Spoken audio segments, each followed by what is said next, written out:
Heavy back go back movement की तरफ से आज हमारे साथ गोरखपुर के बीआरडी मेडिकल कॉलेज के ऑर्थोपेडिक विभाग के HOD doctor Ashok Yadav sir हैं।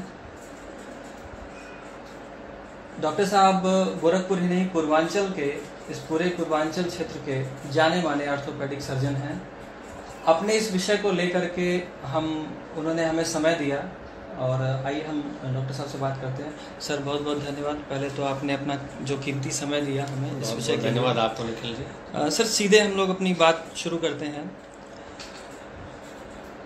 ये 6 से और 15 साल के बच्चे जिनको लेकर के एक मानक तैयार किया गया कि बस्ते का वजन किसी भी बच्चे के वजन के 10% से अधिक नहीं होना चाहिए, तो इस मानक के पीछे आधार क्या हो सकता है? इस मानक के पीछे ढेर सारे प्रमाण आ चुके हैं अभी। कुछ ऐसे रिसर्च हुई जो स्कूल बैग को लेके हुई। एक्चुअली वो रिसर्च थी 8 साल से 13 साल की उम्र के बच्चों तक के लिए। वो हमारे देश में तो नहीं हुई थी, माल्टा में हुई थी और 2017 में हुई थी, जो सबसे पहले पब्लिश हुई थी। उसमें ये देखा गया था कि इस उम्र के बच्चे जिनका वजन अगर 40 किलो है और उनके बस्ते का वजन 4 किलो से ज़्यादा है, कई बार बच्चों का वजन 4 किलो नहीं 10 किलो हो जाया करता था जी। 8 से 10 के बीच में वेरी करता था। ऐसे बच्चों में उनकी उम्र के बढ़ती उम्र के साथ साथ उनकी रीढ़ की हड्डी में टेढ़ापन जी और उनके लेट एडल्टहुड में बैक पेन एक साधारण समस्या हो गई थी, जो हर तीसरे बच्चे में पाई जाने लगी थी। अच्छा डॉक्टर साहब, अगर भारत के संदर्भ में हम अगर बात करें तो यहाँ के बच्चों की जो शारीरिक जो उनका जो शारीरिक संगठन है उसके हिसाब से, चूंकि ये माल्टा में हुआ था और उसको हमने यहाँ मानक बना लिया, तो क्या माल्टा और यहाँ के जो बच्चों की स्थिति है क्या उसको कंपैरिजन किया जा सकता है? बिल्कुल किया जा सकता है। बच्चे तो बच्चे ही हैं। हमारे वहाँ तो और ज़्यादा इसकी उपयोगिता इसलिए है कि हमारे सारे बच्चों में स्क्रीनिंग नहीं होती। बच्चे स्कूल जाते हैं, वो 6 साल के हों, 8 साल के हों या 10 साल के हों, जब तक उनको कोई और तकलीफ नहीं होती तब तक हम कोई स्क्रीनिंग नहीं करते हैं। उनकी स्पाइन को देखते नहीं कि किसमें कंजेनिटल डिफॉर्मिटी है, पैदाइशी कोई विकृति है जी, टेढ़ापन है रीढ़ की हड्डी का, एक तरफ झुकाव है या उभरा हुआ है, ये सब हम कुछ देखते नहीं है। जबकि बाकी देशों के बच्चों में एक बेसिक एग्जामिनेशन किया जाता है। तो हमारे बच्चों के लिए तो बहुत ज़्यादा ज़रूरी है कि हम बच्चों के बस्ते के वजन पर बहुत ज़्यादा ध्यान दें और फोकस करें। वो रिसर्च या वो स्टडी कहीं भी हुई हो जी, लेकिन ये हमारे लिए ज़्यादा ज़रूरी है कि हम अपने बच्चों पर ज़्यादा ध्यान दें।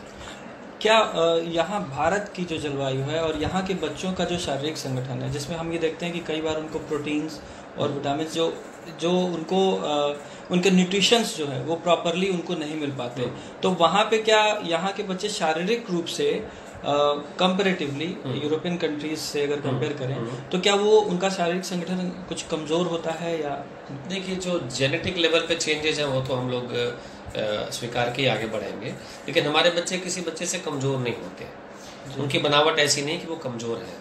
आपने बताया कि जैसे कि उनका न्यूट्रिशनल डेफिशिएंसी रहता है, तो सरकार की योजनाएं हैं जिसमें कि मिड डे मील है, इसके चलते बच्चों में प्रोटीन और एनर्जी माल न्यूट्रिशन की संभावना बहुत कम रह गई है।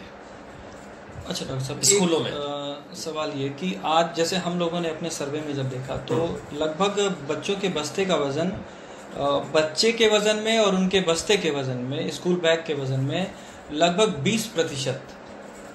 अगर बच्चा 40 किलो का है तो 8 से 9 किलो तक बच्चे का बस्ता जो है वो इतना भारी हो जाता है। तो इसका शॉर्ट टर्म और लॉन्ग टर्म इफेक्ट उनके शरीर पर क्या होता है? शॉर्ट टर्म इफेक्ट सारे बच्चों में तो नहीं आता, कुछ बच्चों में ज़रूर आता है जिनमें कोई पैदाइशी विकृति हो, जैसे रीढ़ की हड्डी का टेढ़ापन जिसको हम लोग कंजेनिटल स्कोलियोसिस कहते हैं, या रीढ़ की हड्डी में कोई भी और विकृति हो, चाहे वो किनारे एक तरफ का झुकाव हो चाहे पीछे की तरफ कुबड़ हो, तो ये इसके बढ़ने की संभावना रहती है। और अगर नहीं है, ये विकृतियां नहीं है, तो भी उस बच्चे में जो कमर के बीच वाले हिस्से से लेकर निचले हिस्से तक जहाँ पे उस बैग का वजन पड़ता है, वहाँ पे टेढ़ापन होने के चांसेस बहुत ज़्यादा रहता है।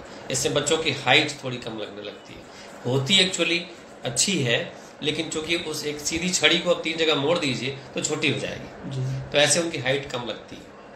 और बाकी जो रीढ़ की हड्डी की बनावट है अंदर से, उस पर कोई बहुत फर्क नहीं पड़ता, उसके कर्वेचर पे जरूर फर्क पड़ जाता है। तो क्या इससे सिर्फ रीढ़ की हड्डी ही प्रभावित होती है? जी नहीं, रीढ़ की हड्डी तो सबसे ज़्यादा प्रभावित होती है जी।